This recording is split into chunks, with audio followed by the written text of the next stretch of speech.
quartet, but there's no substitute for the preaching of the Word of God. Amen? Alam niyo po, ever since the church was organized, our pastor has always trained men to be at the pulpit in case we will not be here. We have seen men who preach in this pulpit na ngayon ay mga mission pastors at mga pastors na ngayon. Organized ang churches nila. Pastor RJ, Pastor Lowe, and everybody else. And mission pastors. Ang latest na naipadalabas ng church ay si Preacher Michael Bagyon in Negros, Kabangkalan. Ibig sabihin doon, it's part of the growth of the church to train men to preach the Word of God.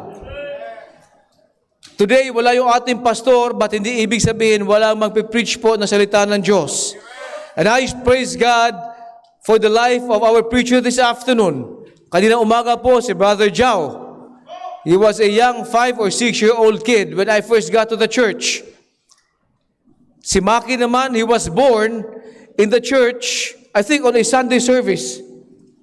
Sunday, because sinamahan pa ni Sister Christy, si Ma'am Lerma papunta sa PGH para manganak. After the service, nagtaka si Owan na wala yung kanya asawa. May baby na. And right now, he is a great man of God who will give us the word this afternoon. I also look forward to yung mga tinitrain ng ating pastor. Brother Jed, one of these days, ay nandirito. Brother Oka, one of these days. But for this afternoon, please all rise as I give the pulpit to Brother Maki. Amen, amen. Magandang hapon po sa inyo lahat. Are you happy that you're in the house of God this afternoon? Amen. Ayun po, totoo po yung sinabi po ni Sir Roy. And ako po ay nagpapasalamat sa Panginoon that finally, ay ako po ay nabigyan ng pagkakataon na ma-introduce po ni Sir Roy. And of course, as you know, ako po ay proud na palaki ni Sir Roy.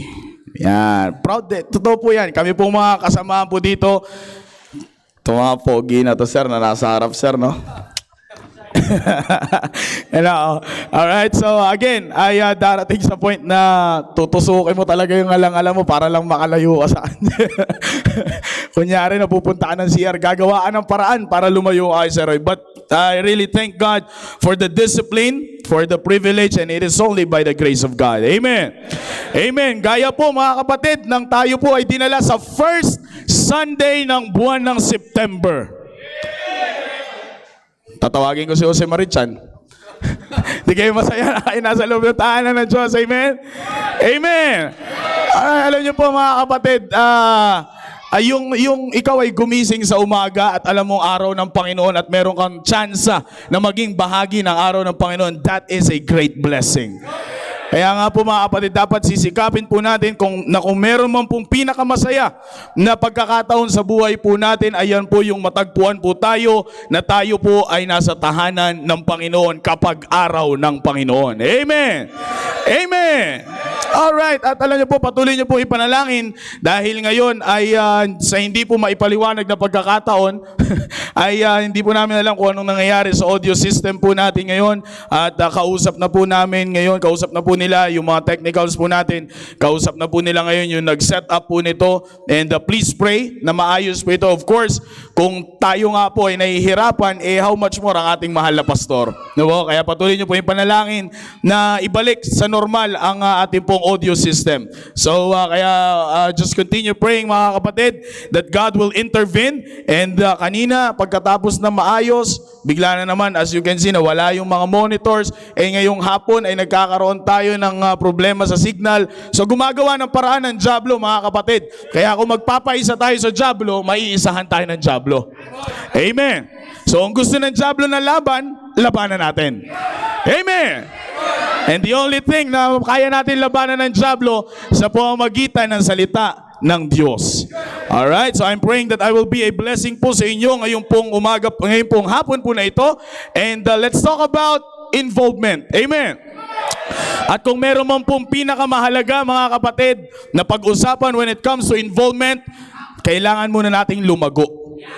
So since sabi ko nga po sa inyo, ako po ay nagpapasalamat sa Panginoon that every Sunday afternoon, tayo po ay nakatuon. At as you know, ay lahat po tayo ay members ng simbahan po na ito. At para po sa atin ang mensahe po na ito. This afternoon, let's talk about the I wills of Christian. The I wills of Christian. Huwag niyo isipin yung 5 wills of Satan. Iba yun. Iba yun, mga kapatid.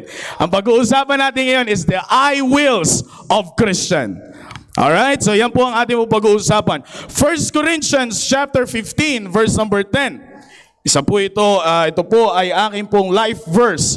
1 Corinthians chapter number 15, verse number 10.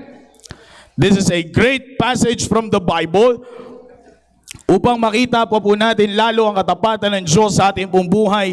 Make sure na ito po ay lagi po nating nasasabi. Are you there? Amen. Are you there? Amen. Sabi po ng Bible, 1 Corinthians chapter 15, verse number 10, but by the grace of God, I am what I am. But by the grace of God, I am what I am. And His grace which was bestowed upon me was not in vain. Praise the Lord. Amen. But I labored more abundantly than they all, yet not I, but the grace of God which was with me. Amen. Totoo po ba ito? If this verse is true in your life, shout aloud, amen. Brethren, one of the greatest thing na dapat po natin pag-usapan bilang isang Kristiyano, yan na po ay ang ating paglago. At sa ating pong pag-uusap regarding growth, kapatid, ito pong talata po na ito ay dapat laging mag-ring sa tenga ng bawat Kristiyano po na nandito po ngayon sa loob ng auditorium. Let's bow our head for prayer, please. Dakilang Diyos, maraming salamat po sa oras po na ito na inyo po yung pinagkaloob po sa amin. Thank you, O God, for bringing us here together sa inyo pong tahanan. Lord, please help us, and the Holy Spirit, please flow through me. Make me a blessing to these precious people of yours that are listening right now inside the auditorium, sa amin pong virtual crowd, sa amin pong Facebook Live, Panginoon. Simula pa po kanina umaga, you've witnessed that the devil is trying to distract us and to hinder us na magkaroon po ng isang matagumpay na pananambahan. But as you promise, O God, na mas dakila po kayo kaysa sa Kanya, Panginoon. So please, you are more powerful than Him. So please, guide our service. Give me the voice that I need. Protect my throat, O God. And sa paghahayag ng inyo pong salita, kayo po ang patuloy po na manguna. Buksan niyo po ang puso at isipan ng bawat anak niyo po na nakikinig po ngayon. And whatever praise and glory na aming pong matatanggap, kami po ay nangangako that we will give it back to you, for thou art worthy to receive everything. Just use me, O God. I beg you to please use me. Please forgive us from all of our sins. Make us worthy to receive your word this evening. In Jesus' mighty name. Amen. Amen. Please be seated. And again, mga kapatid, ako po ay naniniwala na ang bawat isa po sa atin ay masaya na tayo po ay nandito sa loob ng simbahan. Sabi ko nga po sa inyo ngayon ay simula na ng Bear Month. Okay, simula na po ng Bear Month, and some of you are excited na talagang marinig na ang pinaka-inaasam-asam niyong kanta. Okay? At mabuksan na ang dapat mabuksan sa araw ng bigayan. Okay? Pero mga kapatid, dapat kung meron man po kayong na dapat mas excited kayo, ayan yung dalhin kayo ng Panginoon sa kanyang tahanan. Alam niyo po, nakakatuwa dahil yung mga pumapasok, alam niyo, ito sa akin lang naman po ito, mga kapatid, no? To be honest, dati nakikita ko talaga, paghapon, mga latecomers talaga yung dumarating. Pero ngayon, mga kapatid, di na sila mga latecomers eh. Alam niyo po kung bakit? Galing sila sa ministry nila sa station. Right after ng kanilang mga Sunday school ministry sa station, kalahin niyo yun, you have the chance to have a rest in your house. Pero mas pinili ninyo na kayo ay matagpuan sa loob ng tahanan ng Diyos. You prayed for the strength, you prayed for the money na gagamitin mo, pamasahin mo punta dito. God answers your prayer, kaya wag mo akong tutulugan sa hapon na ito. Amen! Let's hear the Word of God and let's receive the Word of God ng buong buo. Papasok tayo dito ng iba, lalabas tayo ng iba. Ibig sabihin ko po, kung may ibang spirit ka man sa pagpasok mo sa pinto na yan, nginitian ka ni Preacher Joe, hindi mo siya nginitian, pero lalabas ka dyan nang nakakangiti ka sa maraming tao. Amen. Alright, 1 Corinthians chapter 15 verse number 10, ang sabi po ng Bible, Apostle Paul is speaking right here, and ang sabi niya po dito, but by the grace of God, I am what I am. This is a kind of statement ng isang tao na kung saan sa tanapo ng buhay niya, hindi niya akalain na gagamitin siya ng Panginoon. Again, sino po ang nakakakilala po sa atin dito kay Apostle Paul? Alam niyo po kung anong klase si Apostle Paul. Kung noong mga nakaraang linggo, sinabi ko po yan, matatagpuan niyo po yan in his letter kay Timothy, na sinabi nito ni Timothy na sinabi po doon ni Apostle Paul na wala na siyang ibang pinapasalamatan kundi ang Panginoon for enabling him, for counting him faithful, and putting him into the ministry. Kung usapang occupation, wala kang may pagmamalaki kay Apostle Paul. He is a lawyer. He is an intelligent man. Ba, yung kanyang pwesto sa gobyerno ay hindi basta-basta. Siya ang dahilan ng pagkamatay ni Stephen. Siya ay persecutor, siya ay blasphemer, injurious. Sabi niya nga, chief of all sinners. Pero mga kapatid, sinabi niya in his letter, but by the grace of God, I am what I am. Ibig sabihin mga kapatid, kahit sino ka man sa oras na ito, kung sa inaakala mong hindi ka pwedeng gamitin ng Panginoon, magugulat ka na lang, you will stand here testifying, but by the grace of God, I am what I am. Kaya nga po mga kapatid, sabi ko nga po sa inyo, ang ating pong pag-uusap po ngayon ay nakatuon po sa involvement. And when it comes to involvement, napakahalaga na bigyang pansin po natin ang tinatawag po nating paglago. At sa paglago po na yan mga kapatid, meron po tayong tinatawag na pattern of growth. We cannot deny the fact that if we look around us, everything has a pattern.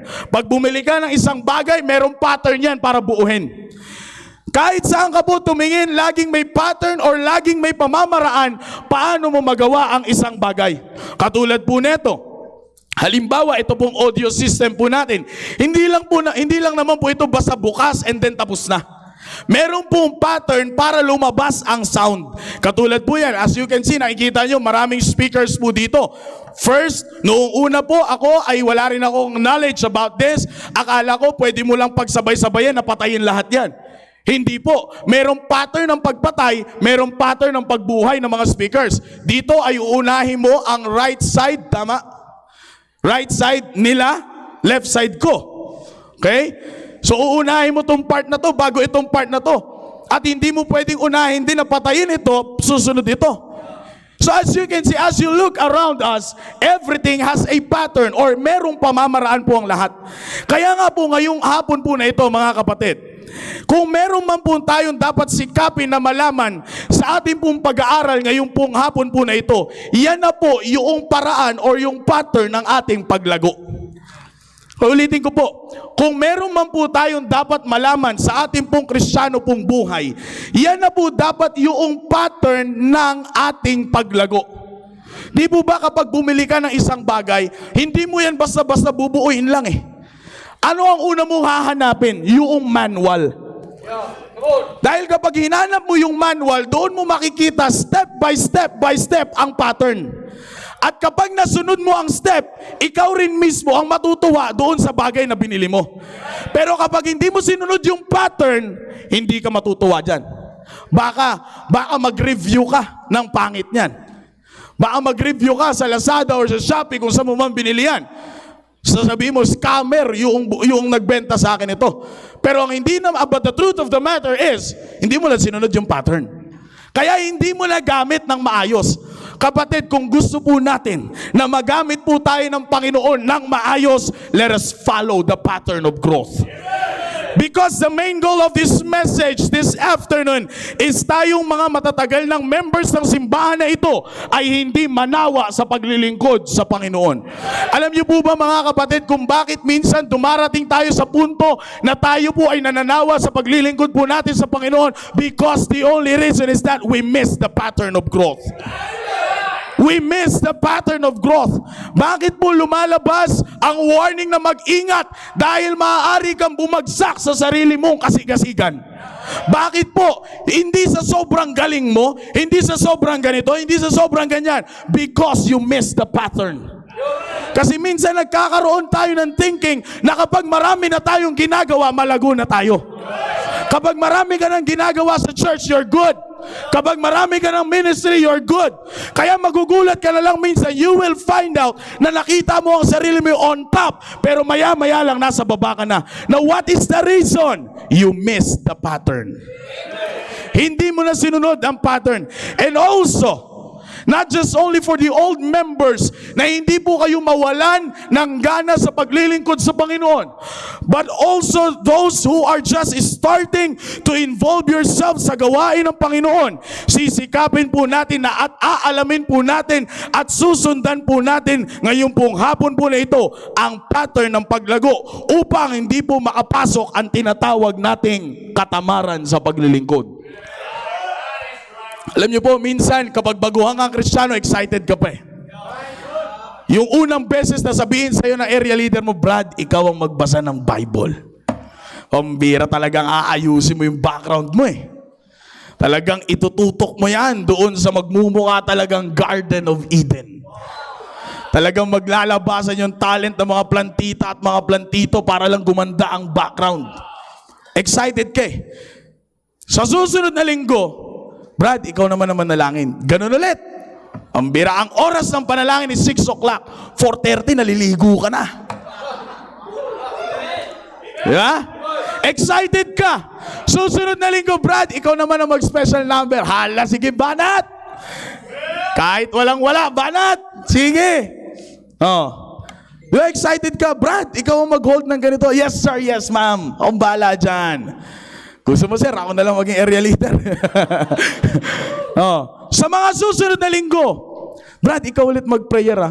Sir, di ba si, hindi pa nakakapag-pray? Sir, di ba si ganito, hindi pa nakakapagbasa ng Bible? Sir, paus ako, paus. May sipon ako, tinan mo, ehem.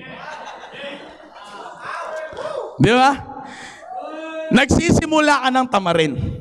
Kaya nga po, hindi lang para sa old members, kundi para po sa mga nagsisimula, para ganahan ka at manatili ang excitement mo sa paglilingkod mo sa Panginoon. Follow the pattern of growth. Follow the pattern of growth. Because we need to put this in our mind, brethren, that once we lose the pattern of our growth, we will lose our appetite in serving God. We will lose the pattern. Once we lose the pattern of growth, we will lose our appetite in serving God. Kapag na-miss mo na ang pattern, halimbawa, meron kang biniling isang bagay, sinusundan mo yung pattern, pero kapag na-miss mo ang first step, di ba tatamarin ka nang i-assemble? Ano ang susunod mong gagawin? Tatawag ka na kung sino man yung pinagbilhan mo. Uy, parang kulang itong binigay nyo sa aking pyesa. Bakit parang ganito? Dapat 4 yung paa, isa lang sa gitna pa. Paano tatayo ito? Bakit kulang? Yung pala ang hindi mo nakita, meron palang pattern. Na kahit isa lang yung paa niyan, kayang tumayo niyan. Bakit ka tinamad buuin yung bagay na yon? You miss the pattern. Nawalan ka na ng gana. Alam niyo po, sa paglilingkod po natin sa Panginoon, kapag hindi mo na sinunod ang pattern of growth at na-miss mo ang pattern of growth, mawawalan ka ng gana sa paglilingkod sa Panginoon. Mawawalan ka. What is the pattern? The word pattern, it is a model or design used as a guide. Ulitin ko po. The word pattern, it means it is a model or design used as a guide. The key word is the word guide. That's why you need the pattern. Bakit? Yan ang guide mo. Hindi mo makukumpleto ang pagbuo sa isang bagay at hindi mo magagamit ng maayos ang isang bagay na anumang binili mo kapag na-miss mo yung pattern. Bakit? Yung pattern ang guide mo eh. For you to enjoy the things na binili mo, follow the pattern. Yun ang mag-guide sa'yo para ma-enjoy mo yung binili mo. Pero kapag hindi, tatabi mo yan. Makikita mo yan, una, nandudul lang yan sa gilid, pangalawa yan, nasa basurahan na yan. Pangatlo yan, igagarage sale mo na yan. I-online selling mo na yan kahit kulang-kulang. Diba? Bakit po? Nawalan ka na ng gana dun. Nawala na yung appetite mo. Samantalang nung ina-add to cart mo, excited ka pa. Diba? Nung iba-buy now mo, excited ka pa. Pero nung na-miss mo yung pattern, bigla ka nawala ng gana. Di po ba same thing applied sa ating pong buhay bilang isang Kristiyano? Kaya maraming beses na nawawalan po tayo ng gana sa paglilingkod po natin sa Panginoon, nami-miss mo yung pattern. Kaya nga napaka-importante na hindi mo ma-miss yung pattern. Now, since the meaning of the word pattern is a model or design used as guide, it means, mga kapatid, hindi ka pwedeng gumawa ng ibang pamamaraan sa kadahilanan kailangan mayroon kang sundan. Ulitin ko po, since na yan po ang ibig sabihin ng salitang pattern, it is a model or design used as guide. Since na yan ang ibig sabihin ng pattern, ilipat natin yan sa ating paglago. Kung may pattern of growth, ibig sabihin mga kapatid, hindi ka pwedeng gumawa ng ibang pamamaraan sa kadahilanan merong ka dapat sundan. Kaya nga minsan nami-miss natin ang tugatog ng ating paglago sa kadahilanan gumagawa ka ng sarili mong pamamaraan. Kaya nga po meron tayong tinatawag na pattern. Kasi yun ang mag-guide sa'yo. Kapag umalis ka sa pattern na yan, wala nang mag-guide sa'yo. Paano ka matutuwa sa paglago mo? Kaya nga po, importante na hindi ka gumawa ng sarili mong pamamaraan kasi meron ka dapat sundan na pamamaraan. Kaya nga po, in obeying the pattern, the first thing that you need to do is to empty yourself. Following the pattern of growth, the first thing that you need to do is to empty yourself. Naranasan nyo na po ba na kahit hindi pa dumadating sa inyo yung binili nyo, pinapanood nyo na sa YouTube kung paano buuhin? Amen. Di ba? Excited ka, eto na yung binili mo. Anong gagawin mo ngayon? Hahanapin mo sa YouTube yung mga reviews. Papaano yan bubuuhin? Papaano yan bubuuhin? Tapos ngayon, pagdating na nung binili mo, ang ginawa mo, tinapon mo yung bubble wrap. Hindi mo alam nandun pala yung pattern. Yun, nagtitigan lang kayo nung gamit na binili mo. Bakit? Binaliwala mo yung pattern eh. Alam niyo po mga kapatid, in following and obeying the pattern, hindi ka pwedeng, you've got to empty yourself. You've got to accept na wala kang alam pagdating sa bagay na yan. Alam niyo po kung bakit kailangan nating i-empty ang sarili po natin in following the pattern of growth? Because dahil ang pinakamahirap na pagkakataon sa buhay natin bilang isang Kristiyano kapag tayo ay nagmarunong sa pamamaraan ng paglago. Yan po ang pinakamahirap na punto sa buhay po natin bilang isang Kristiyano. Yung magmarunong ka na sa sinasabi ng salita ng Diyos, papaano lumago. Yung magmarunong ka na sa na sinasabi na pattern ng salita ng Diyos, papaano lumago. Ano na ngayon ang gagawin mo? Sisikapin mo na ngayon na kailangan, sasabihin mo sa sarili mo, kailangan nandiyan ako sa ministry na yan kasi ako ang magaling dyan. Kailangan ganito, maabot ko ang ministry na yan kasi talent ko yan, ministry na yan. Kaya nga po, yan ang pinakamahirap. Bakit po? Dahil once na pumasok na sa sarili mo na marami kang alam, wala ka nang susundin na pattern. At kapag wala kang sinunod na pamamaraan, kapatid, sasabihin ko sa iyo, hindi ka mag-i-enjoy. Hindi ka mag-i-enjoy. You will never enjoy the ministry of God by doing things by your own. If you want to enjoy the things of God and if you want to enjoy serving God, do everything for the glory of God. Yan ang pamamaraan po ng paglago. And kailangan po natin ilagay po yan sa ating isipan. Na kailangan, hindi tayo darating sa punto ng pagkakataon na darating tayo sa punto na kung saan mas gagaling ka na sa pamamaraan. Kalain niyo yun, hindi naman ikaw yung gumawa ng bagay na yun, pero nagmarunong ka pa doon sa pattern. Paano mo mai enjoy? Kaya nagulat ka na lang paglagay mo, pagsindi mo ng apoy sa lutuan, ang umapoy, yung hawakan. Bakit? Baliktad eh. Nagmarunong ka, hindi mo ngayon na-enjoy. Nakakita ka na ba ng plansa ang uminit yung hawakan? Oh, di ba? Naalala ko po nung inaayos yung sasakyan namin sa Baguio. Oh, nawala po kasi yung ilaw. Everything, nawala yung headlight, nawala yung signal light. Nawala lahat. Naayos po yan. So merong signal light, yun po yung kumukurap-kurap kapag Yun po yung kumukurap-kurap kapag liliko ka sa kaliwa, liliko ka sa kanan. Dumating yung mekaniko. Di naman po ito para sa ipahiya siya. Po, dumating yung mekaniko. Sabi ni pastor, sundan mo lang kung ano yung mga wirings dyan. Yan lang yan, baka nandiyan lang yan. Ewan ko po kung ano nangyari dahil pag on ko ng ilaw, ang kumurap-kurap na yung headlight. Yung signal light na natili. Yung headlight kumurap-kurap. So parang nakikipagkindata nun sa daan. Kalahin niyo po yun. Imbis na steady lang yung headlight, kumurap-kurap yung headlight. Diba? So nagkamali. Bakit? Ano po nangyari? Hindi sununod sa pattern. No, mai-enjoy mo ba yun? Sa lahat ng drivers, mai-enjoy mo ba mag-drive ng ganon? Kalahin mo liliwanag yung kanan, liliwanag yung kaliwa. Bakit? Yung headlight mo sobrang lakas nun eh. So palipat-lipat yung liwanag. Pati ikaw ma-accident, hindi mo may enjoy yung pagdadrive. That's just an illustration mga kapatid. Na pag nilagay mo yan sa ating Kristiyano pong buhay, kapag tinapon mo at binaliwala mo ang pattern, hindi mo may enjoy ang buhay mo bilang isang Kristiyano. Hindi mo may enjoy ang buhay mo bilang isang Kristiyano na sasabihin mo, sisikapin mo na kaya kong lumago mag-isa. No sir, no ma'am. You've got to follow the pattern. That is why in the text that we've just read, first thing that you need to do is to realize that there is a pattern. Alam niyo po ba, background check tayo ni Apostle Paul. Sa kanya pong mga experiences sa buhay, he thought that everything is okay. Ito ang pwesto ko sa gobyerno, ito attorney ako, lawyer ako, ito mataas ang pwesto ko, kinikilala ako sa lugar na ito. Akala ni Apostle Paul okay na siya. Kaya nga mga kapatid, not until he realized that there is a pattern of growth. Akala niyo okay na siya sa ginagawa niya eh. Hindi niya alam, hindi pala siya okay sa ginagawa niya. Kaya nga po mga kapatid, dito po sa ating pong talata pong ginamit, ito po ang pamamaraan para ma-realize mo na merong pattern ang paglago.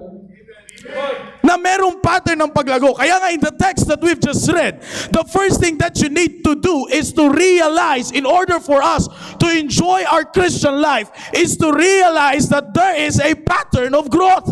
Na ang sabi po dyan ng Bible, it is not about your money, it is not about your talent, nor your fame, but it is always by the grace of God why you are in that kind of situation. Members tayo po dito lahat.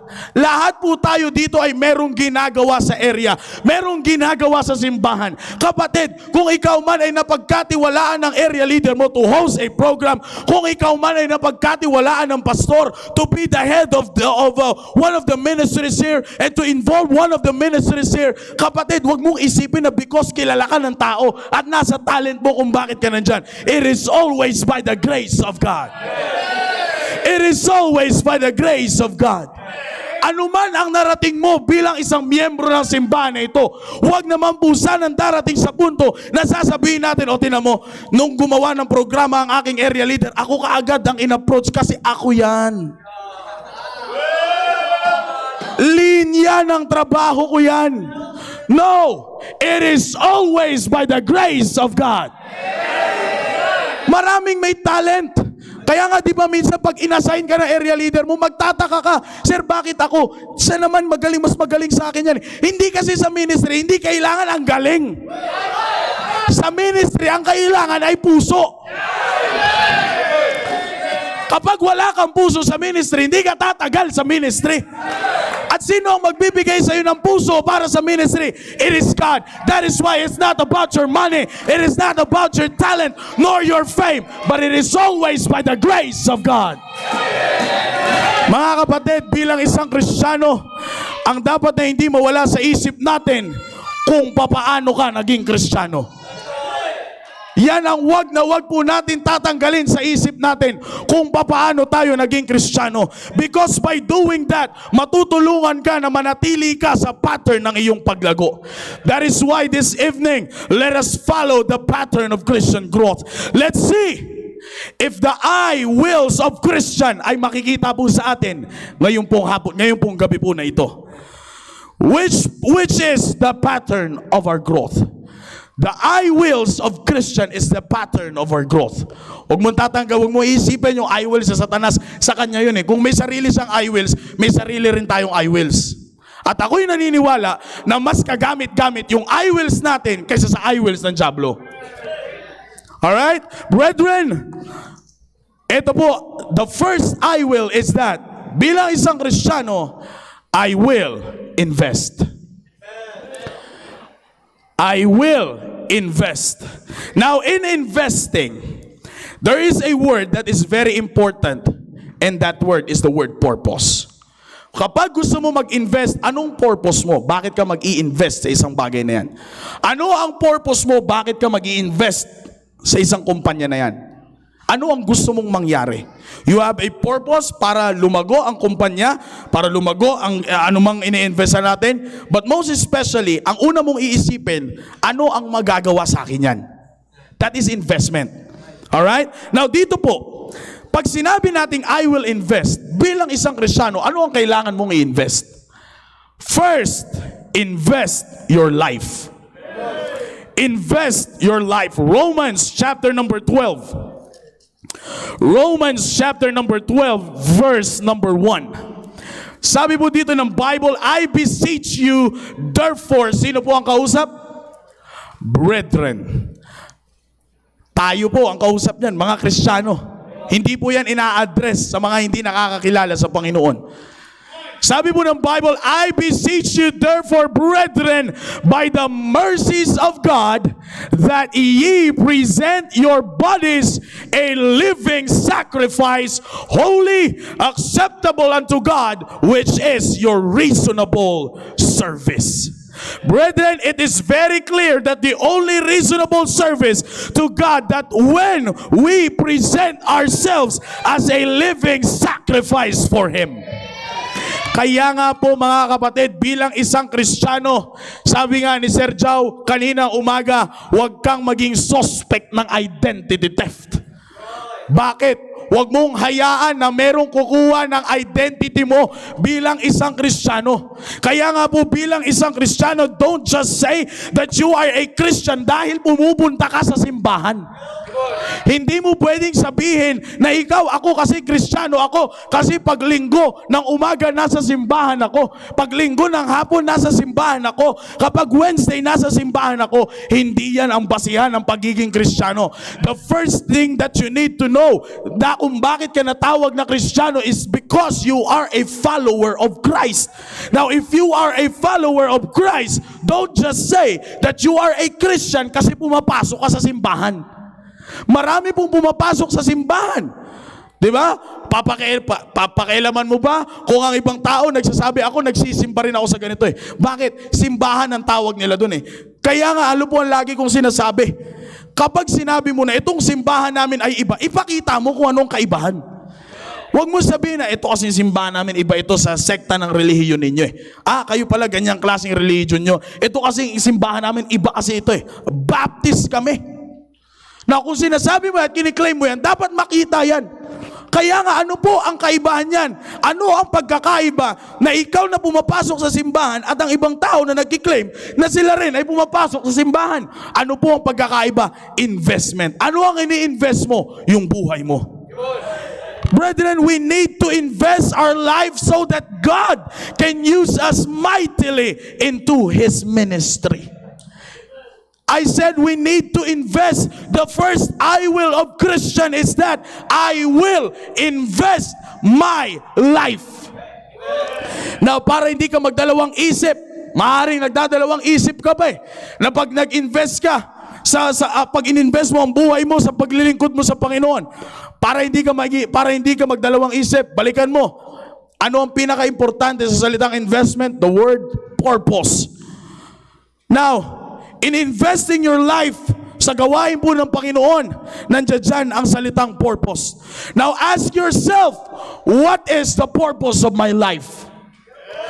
What is the purpose of my life? Harap ka sa salamin, tanungin mo sarili mo. Ikaw, oo ikaw, na nilikha ng Diyos at niligtas ng Diyos, ano ang purpose ng buhay mo? Remember, Diyos ang unang nag-invest. You cannot deny the fact, brethren, that God is the first investor of your life. Diyos ang unang nag-invest. He invest His love na sa atin, na siyang nagligtas po sa atin sa kapahamakan sa lugar ng impyerno. Kung hindi niya ininvest ang kanyang pagmamahal sa atin, you will not enjoy your life right now. Pero kung bakit ka nag-i-enjoy at sumasagana sa pagpapala ng Panginoon, because God invested His love sa buhay mo. John chapter number 3 verse number 16, for God so loved the world that He gave. Hindi niya lang basta binigay ang isang bagay na napaka makita. Alam naman po natin kung anong itsura ng langit. Pwede siyang pumili ng gold, ng jasper doon para ibigay sa atin. No! He gave His only begotten Son. Imagine that kind of investment na ibinigay sa iyo ng Diyos. And yet, ayaw mo na i-invest ang buhay mo sa Diyos. He is the first investor. Siya ang nag-invest. Siya ang unang nag-invest. He invests His love. Kaya tayo nag-i-enjoy ng buhay na walang hanggan. Now, kung nag-invest ang Diyos sa buhay mo, anong plano mo sa buhay mo? God created you not in the image of the animals. He created you in the image and the likeness of God. That's why you can say, I am fearfully and wonderfully made. Bakit mo nasabi yan? Because of the investment of God in your life. Kaya nga, it is time for us now that let us invest our life to Him. Invest your life. Anong gagawin mo, tatay, sa buhay mo? Kapag hindi mo in-invest ang buhay mo sa Diyos, mapapahamak ang anak mo. Magkakaroon ka ng isang pamilyang watak-watak. Invest your life, fathers, mothers. Anong plano nyo po sa buhay nyo? Anong plano nyo po sa buhay nyo? Pag hindi mo in-invest ang buhay mo sa Diyos, lahat ng sinasabi ng tatay, kukontrahin mo lang. At kapag nagkontrahan kayo, wala nang maayos na pamilya. May nakatingin po sa inyo, parents na mga anak, whether you like it or not, nakatingin kami sa inyo. Kaya nga kung hindi mo i-invest ang buhay mo, what kind of example ang ipapakita mo sa inyo pong mga anak? Young people, what are you waiting for? Huwag niyo nang tuloy. Ano pang inaantay ninyo? Magpapakasasaka pa sa pagsunod ng pagsunod, sa pagsunod, sa pagsunod, sa uso ng mundo na ito. Hindi mo kayang habulin yan. Huwag mo i-invest ang buhay mo sa mundo. Invest your life to God. I promise you, you will have a better life. The good success na tinuturo ng Bible ay hindi nyo po makikita sa mundo na ito.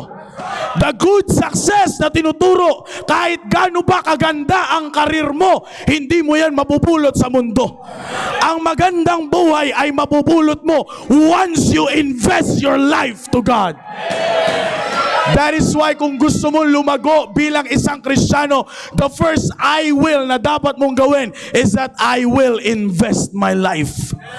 I will invest my life. Kaya nga sabi ko nga po sa inyo, kung ang Diyos nag-invest sa buhay mo, ano ang plano mo sa buhay mo? Sabi ni David, what shall I render unto the Lord for all His benefits toward me? Ano ang marirender mo sa Diyos? Wala. Sir, kasi ganito lang ako. No, you are created by God. You are a sinner saved by grace. Na kung sa tingin mo wala kang mai-invest, invest your life. Invest your life. That's the first thing that you need to invest is your life. Now, alam niyo po ba, after God invested His love sa atin, doon na nagsimula ang pagpapala ng Panginoon. You cannot shout amen kapag dininay mo yan.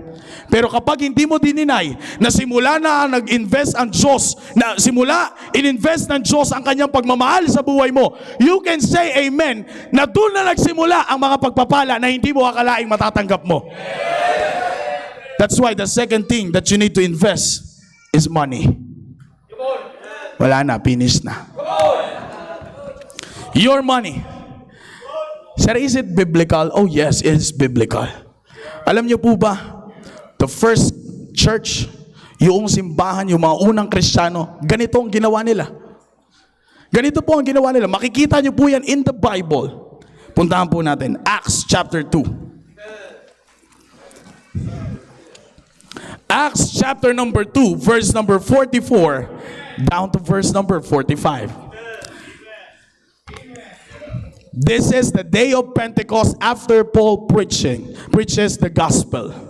3,000 souls got saved. Nagpatuloy. Same day they were baptized and they were added to the church. Okay? Now, ang sabi po ng Bible, verse number 43. Simulan na lang po natin, verse number 43. And fear came upon every soul, and many wonders and signs were done by the apostles. Verse number 44, and all that believed were together. And all that believed were together. Sino po yun? Yung mga naligtas. Sila po ay nagsama-samang naniwala and had all things common. One ground. Ano po yun? And so, because of that, sila ay nagsama-sama, naniwala, nanampalataya sa Panginoon, and they believed that then when they got saved, God blessed them so much. Kaya nga nagkaroon sila ng isang common ground na ang nagtulak sa kanila na ang sabi in verse number 45, and sold their possessions and goods and parted them to all men as every man had need. You see the investment? You see the investment? Kaya hindi tumigil dito eh. After 3,000, 5,000, 10,000, multitude, multiplied. Lumago na lumago na lumago ang simbahan. Kaya nga ngayon, miyembro ka ng simbahan. Bakit? Because someone invested in your life. Merong mga nag-invest. Kapatid, let me tell you this. Take it from me. Take it from me. Sa amin pong pagpunta sa Baguio, actually nag-start po ito. Kung mapapansin nyo po, hindi naglalabas ng picture ang ating mahal na pastor.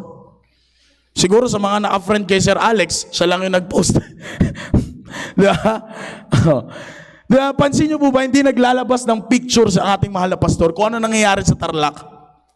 Pansin nyo po. Pero mga kapatid, noong una kami pumunta doon, nagugulat po ako, ang bilis. Sabi ko, ang bilis ng construction. Kung mapapansin nyo po, sinasabi lang ni Pastor, by December, sabi niya nga by October eh. Ay ano na po ngayon? Di ba? By December, magagamit na daw. Eh nagpaplano at nananalangin po ang ating mahal na pastor na gagawa siya ng isang conference na dun gagawin po lahat. Na magkakasya tayong lahat.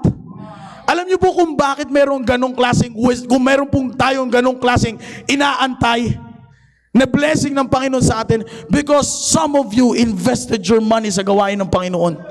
Some of you invested something sa gawain po ng Panginoon. Pero malayo pa yun. Malayo pa yun. Dito po muna tayo. I'm not saying don't invest there. Dito muna tayo. Did you know that if you will just be faithful to your giving, ilan ang maaabot ng ating worldwide program? Kapatid, I'm telling you, hindi po madaling mag-maintain ng ganyang klaseng programa. Just like for example this, darating at darating sa punto ng pagkakataon na maluluma ang isang bagay at kailangan mong palitan. Na kung bakit tayo nag-i-enjoy ng ganitong klaseng mga view, kung bakit tayo nag-i-enjoy ng sobrang lakas na internet, shoutout sa Converge. Diba? Kung bakit tayo nag-i-enjoy ng ganung klaseng mga programa na kahit saan ka, pwede mong mapanood. Bakit po? Because someone invested. Now, if you will just be faithful, mga kapatid, imagine, ikaw na nagbigay, maaring sabihin mo, ito lang yung kaya mong ibigay. It's not about the money. It's about your heart giving or investing in the ministry of God. Kaya nga yung binigay mo na yan, yung nilalagay mo sa offering, yung nilalagay mo sa commitment, God can use it para marami pang tao ang makapakinig ng salita ng Diyos. Did you know, brethren, that if you will just be faithful to your commitment sa area, I'm talking about when it comes to transportation expenses. Ilan ang taong pwedeng mag-enjoy na makapakinig ng salita ng Diyos? Alam niyo po, sa area po namin, I just want to share this. It's not a, wala pong pagmamayabang na halo. Kapatid, it's just a blessing. Kapag nakita niyo po kung ilan ang binabayaran po namin every Sunday sa transportation expenses, minsan tatanungin ko po si Ma'am Ara, sasabihin ko po sa kanya, ate, nakailan na po tayo? Sir, 200 pa lang.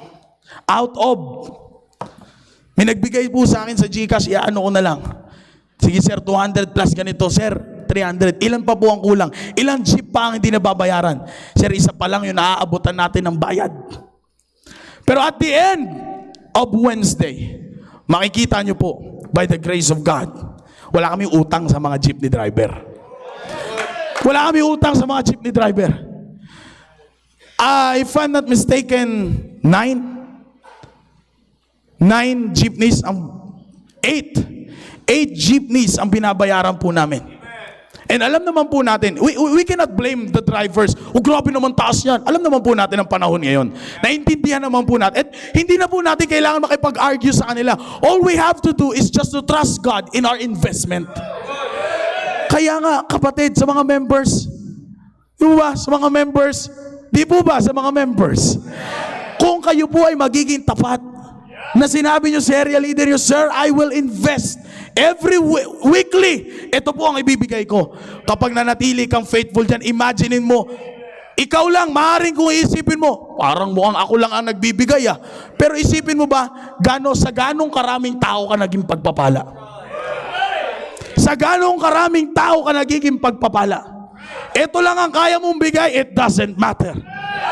What matters most is that you are investing into the ministry of God. At sasabihin ko po sa inyo, anuman ang ini-invest mo sa gawain ng Panginoon, wala kang kalugihan. Wala kang kalugihan. Maaaring yung pagbigay-bigay mo ng ganyan for the transportation expenses, makikita mo pambira, ano ang gagawin ng mga batang nakasando sa loob ng simbahan? Sisitahin lang yan ang usher na nagkwekwentuhan. But who knows that one day yung batang nadadala mo, because of your heart giving to the transportation expenses, nakalong slip na yan balang araw. Makikita mo yan. Makikita mo yan, nananalangin na yan sa area. Makikita mo yan, nagbabasa na yan ng Bible sa area. Saan yan nagsimula? Because of you invested your money to be a part of the expenses of the church. Sa lahat ng matagal na pong members dito at nakakita ng unang itsura ng simbahan po na ito, I do believe na hindi kayo magsisisi kung kayo man ay nag-invest sa simbahan po na ito.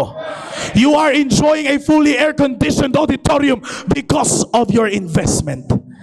Pero wag mong kakalimutan, lahat yan nagsimula sa investment ng Diyos sa buhay mo.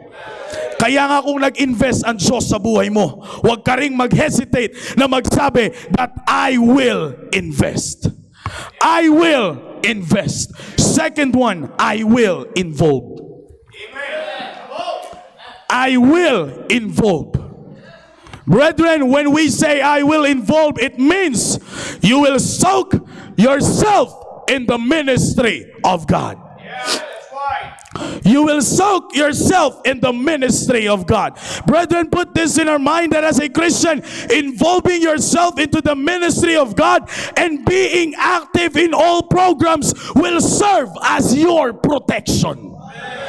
Ang pag-i-involve mo sa ministry, dito man sa church or sa inyong mang area, yaan ang magiging paraan ng iyong protection. Kapatid, dapat bilang isang Kristiyano, hindi maging uso sa iyo ang katagang, okay na ako, sila na lang dyan. Sila na lang dyan, okay naman na ako eh. Marami naman na sila dyan. Okay na yan. Sila na lang ang mag-involve dito. Magla-like na lang ako. Mag-heart na lang ako. Mag-i-is watching na lang ako. Kapatid, don't you ever forget na dapat mong hindi pahintulutan yan sa kadahilanan ang iyong pagiging active sa gawain ng Panginoon ang siyang magpoprotekta sa iyo sa anumang atake ng dyablo sa buhay mo. Because while living in this present wicked world, the only goal of the devil is to ruin the lives of every Christian. Yan ang trabaho ng dyablo. Huwag mong agawin sa kanya yan. Trabaho niya yan. Pinaghirapan niya na yan. Yan ang alang trabaho niya, kukunin mo pa. Apakalupit mo naman. Oh, kalahin mo nayabangan sa iyo yung dyablo. Oh. Kapatid, I'm telling you, kaya dapat wala sa isip natin, ay hindi ano naman kami, 20 plus naman yung inner core ng area namin, dito na lang ako. No sir, no ma'am. Huwag mong pahintulutan yan. Kasi yung pag-i-involve mo sa ministry ng Diyos, yan ang magiging protection mo sa anumang atake ng dyablo. That because the only goal, just like what I've said, the devil's only goal is to ruin the lives of every Christians by giving you too many discouragements.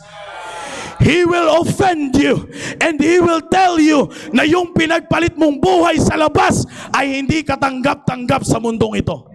Sasabihin sa iyo ng dyablo, ito dati yung buhay mo. Pinagpalit mo sa pag-i-involve mo, pagiging active mo sa simbahan, tatawanan ka ng mundo. Lalaitin ka ng mundo. Kaya nga kung yan ang lagi mong maririnig at yan ang lagi mong makikita at tapos wala ka bang involvement, how will you able to protect yourself from the devil?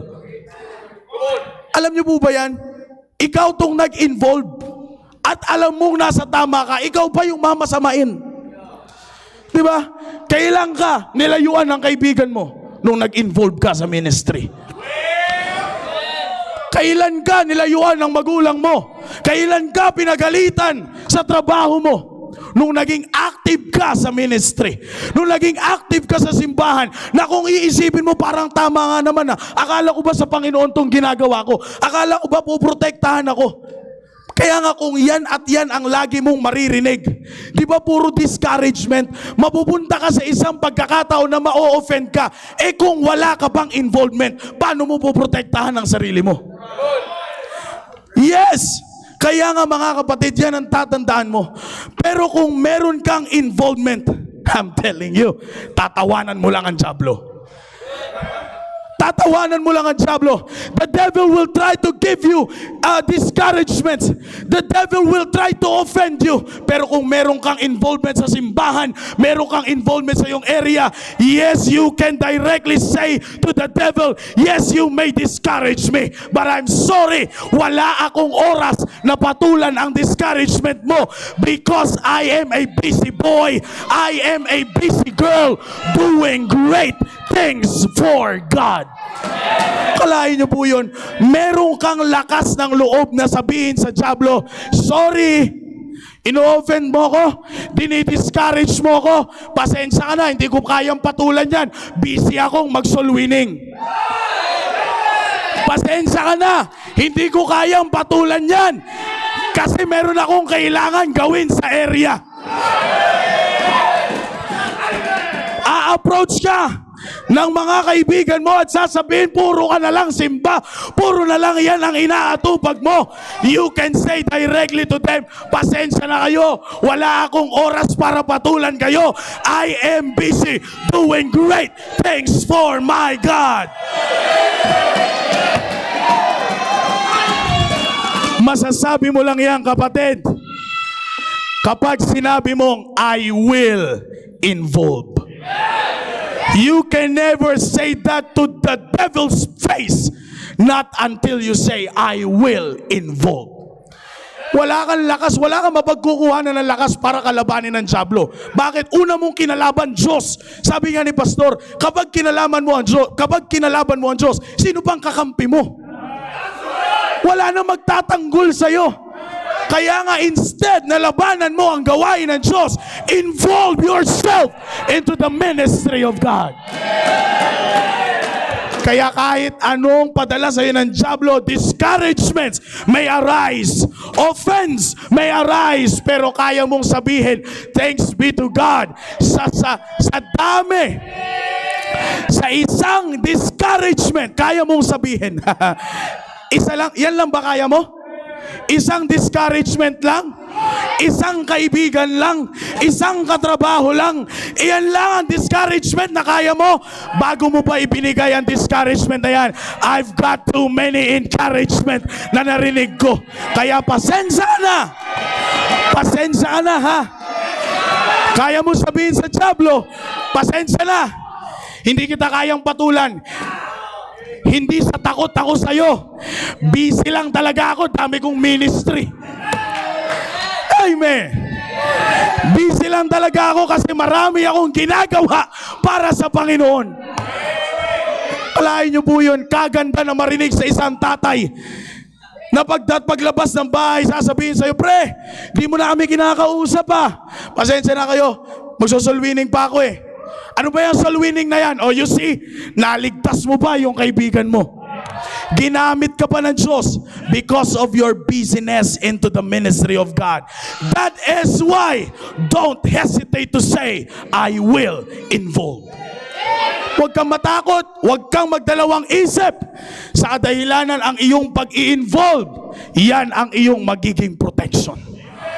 I will involve. I will invest. I will involve.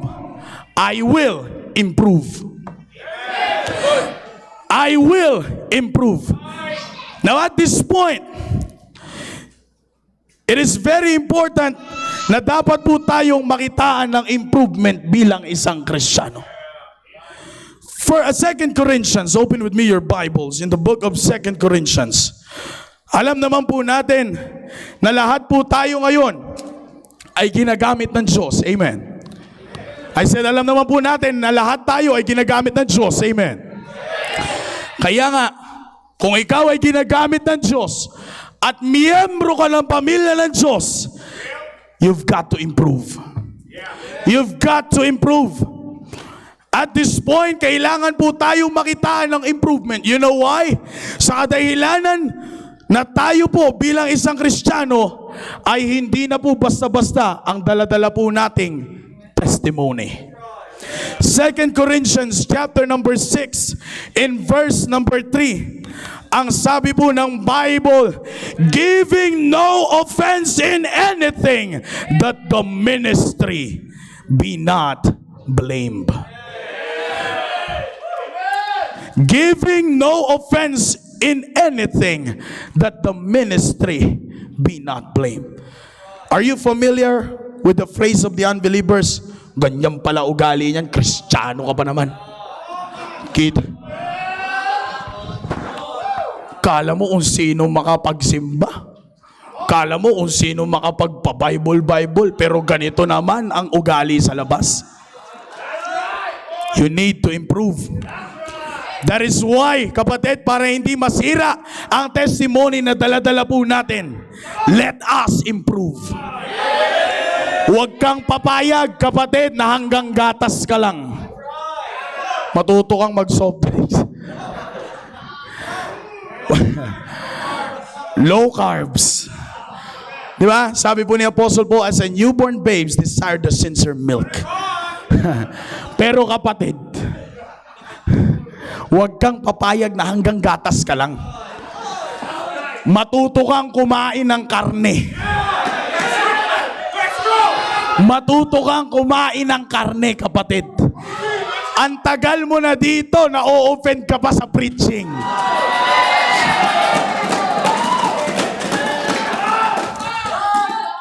Kapatid, I'm telling you, you need to improve. You need to improve. Improvement is very important sa buhay ng isang Kristiyano. Improve, kapatid, improve. Kalahin niyo po yun, no? Salita ng Diyos ang nagbago ng buhay mo, doon ka na-offend. Di ba?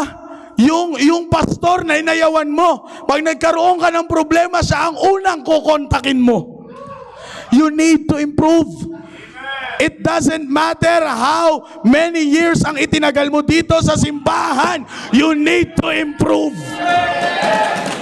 In improvement, ng isa sa improvement ng isang Kristiyano, hindi usapan ang tagal. Ang usapan kung papaano mo iniingatan ang testimony ng Panginoon. Bakit po yan ang usapan? Kung bakit testimony? Kasi sa testimony, magkakaroon ka ng testimony kapag meron kang application. Kaya dun makikita ang improvement mo. Saan? Sa application. Kasi kapag nag-improve ka into application, meron kang testimony. Kaya wala kang testimony, wala kang improvement. Masakit man pakinggan, but that's what we need. You need to improve. Yes, it doesn't matter kung gaano ka katagal. Hindi ba siyan yan para sabihin mong tapos na ako? Wala ka pa sa simbahan na yan, nandyan na ako. Ang tanong, ang tagal mo na sa simbahan, nag-improve ka ba? That's why you need to improve. Kapatid, hindi kabawasan ng Kristyanismo ang improvement. Hindi matatanggal ang pagiging, sabi nga natin, OG mo sa simbahan na ito. Hindi matatanggal yan kapag nag-improve ka. Diba? Kalahin nyo po yun, kapatid. Sabihin natin, sige, ikaw na ang original dito. Sige na. Nauna ka pa sa pastor. Tama, ang galing. Akalain mo yun? Ba, nauna ka ba sa simbahan? Sabihin man natin, akalain nyo po yan, no? Maglalakad ka dyan, faithful na faithful yung usher, excited na excited, papaupuin ka. Ang sasabihin mo sa usher? Kung may turo upuan ko, alam ko ang upuan ko dito, matagal na ako dito. Hindi ka naman magamit sa area. Sakit. Masakit pakinggan, pero kapatid, we need to improve.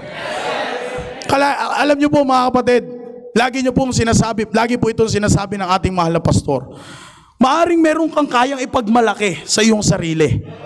Pero compared, kapatid, sa gawain ng Panginoon, wala kang maipagmamalaki. Kaya nga kung sino ka man, sabi ko nga po sa inyo, para masunod mo ang pattern, empty yourself. Ano man ang nalalaman mo, ano man ang karir mo, tanggapin mo bilang isang Kristiyano that you've got to improve, improve, improve, improve.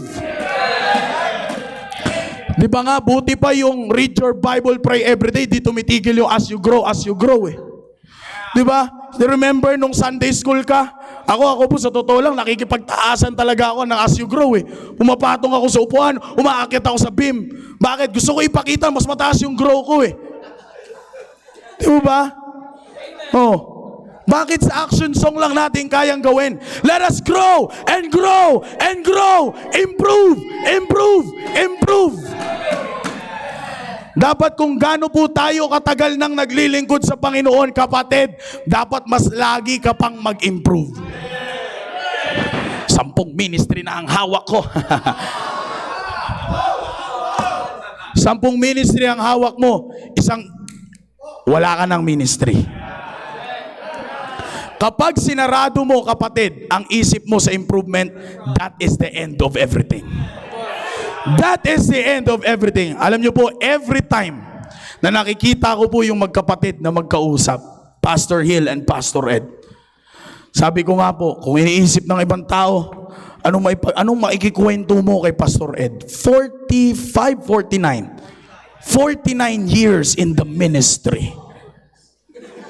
Oh yeah, my goodness talaga, sir. Anong ikikwento mo dun? Yes, maaring we can say na ang ating pastor, by the grace of God, ay malaki na ang gawain ng ating simbahan. Pero kapatid, hindi pa po dumating sa punto ng pagkakataon na narinig ko sa boses ng ating mahal na pastor na hindi na ako makikinig kay Pastor Ed. Never. Never. Kapatid, nakita nyo po yun. Maaring sabihin natin nasa tugatog ka na ng Kristiyano pong buhay, pero wag mo namang isara ang pinto ng improvement sa buhay mo. Kasi kapag sinarado mo ang pinto ng improvement sa buhay mo, ang balik, hindi naman lang sa iyo eh. Ang balik sa testimony na dala-dala mo. You are not just a member of the Christian Bible Baptist Church. You are a member of the family of God. Huwag mong babasta-bastahin ang buhay mo. Kaya nga sabi ng Bible, giving no offense in anything, that the ministry, that the work of God be not blamed. Improvement is very important. And the best thing that you need to do for you to improve as a Christian, soak yourself into God's Word. Lunurin mo ang sarili mo sa salita ng Diyos. Sabi nga ni Pastor Louie nung nag-preach po siya sa Baguio, wala na siyang ibang tinandaan na lumabas sa bibig ng ating mahal na pastor. Pastor Louie, dyan sa ministry mo sa Tarlac, huwag kang lalayo. Lagi kang mag-improve sa pag-aaral ng salita ng Diyos. Bakit? Ito po ang the best tool for you to improve as a Christian. Learn to grow according to God, according to the Word of God. Huwag mong kalabanin ang salita ng Diyos, kapatid. Yan na lang ang kakampi natin. Just learn to practice what the Bible says is what the Bible says in your life. That's why, don't hesitate to say, I will improve. I will improve. Now as I conclude this message, for you to be able to say this, I wills of Christian, don't forget kung papaano mo nasabi yan. Ngayon, sasabihin mo sa akin, yes sir, kaya kong sabihin, I will invest, I will involve, I will improve. Now, kung kaya mong sabihin yan, huwag mong kakalimutan kung paano mo nasabi yan. Ano po ang ibig sabihin ko, kapatid, na huwag mong kalimutan kung bakit kaya mong sabihin yan. What do I mean is that always remember that had it not been for the grace of God, you cannot say the I wills of Christian. Kaya nga, sabi ko nga po sa inyo, kaya nga dapat walang puwang. Tingnan niyo po ulitin ko po. The I wills of Christian. I will invest, I will involve, I will improve. Kaya mo sabihin yan? Tandaan mo, sa biyaya lang ng Panginoon kung bakit mo kayang sabihin yan. Kaya nga po dapat, walang puwang ang kayabangan sa gawain ng Panginoon. Ulitin ko po, walang puwang ang kayabangan sa gawain ng Panginoon. Wala tayong rason para magyabang. But we have a lot of reason to say that by the grace of God, I am what I am. Now, if you are what you are by the grace of God, Colossians 3:23, and whatsoever ye do, do it heartily as to the Lord and not unto men. Kung kiniklaim mo that it is only by the grace of God, kapatid, kapag sinabi mo sa testimony mo that it is only by the grace of God, hindi yan para paiyakin yung mga nanonood sa'yo. Yan ay pagpapahayag na kung hindi dahil sa biyaya ng Panginoon, wala ka sa gawain ng Panginoon. Kaya nga po, sabi ng Bible, but by the grace of God, I am what I am. And His grace, which was bestowed upon me, was not in vain. But I labored more abundantly than they all. Yet not I, sabi ni Apostle Paul, but by the grace of God, which was with me. If you are and if we are what we are by the grace of God, anuman ang ginagawa mo sa area, huwag mong haluan ng kayabangan. Anuman ang ginagawa mo sa gawain ng Panginoon, huwag mong haluan ng yabangan. Kung saan ka man inilagay ng Panginoon, hindi yan ang rason para mangbaba ka ng kapwa mo. Bakit? It is only by the grace of God. That is why, and whatsoever ye do, do it heartily as to the Lord and not unto men. Dakilang Diyos, maraming salamat po sa oras po na ito na inyo po yung pinagkaloob po sa amin. Thank you, O God, for giving us this message. Thank you, O God, for allowing us to see, O God, the I wills na dapat po naming makita sa buhay po namin bilang isang Kristiyano. Maybe sometimes we are afraid to say this 3 I wills na siyang makakatulong po, Panginoon, sa aming paglago. Thank you for giving us the pattern of growth. Salamat po, Panginoon, sa inyo pong salita. Thank you, O God, for giving us the realization that we don't need to brag anything. But we have a lot of reason to say thank you. Because of your grace, we are what we are today. So please, tulungan niyo po ang bawat individual, ang bawat family na magkaroon ng commitment ngayong pong araw po na ito na ang I wills ng Kristiyano ay makita po sa amin pong buhay. Whatever the result of this message, O God, all the glory belongs to you. In Jesus' name, amen.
Dakilang Diyos, maraming salamat, Panginoon, sa paggamit niyo kay Brother Maki to give us your message tonight. Tunay nga po, Panginoon, we can do nothing apart from Thee. We need you, Lord God. We need your word. We need your work. We need your man. We need your church to guide us in our lives. I pray, Heavenly Father God, for this message tonight. Make it bring revival, Lord,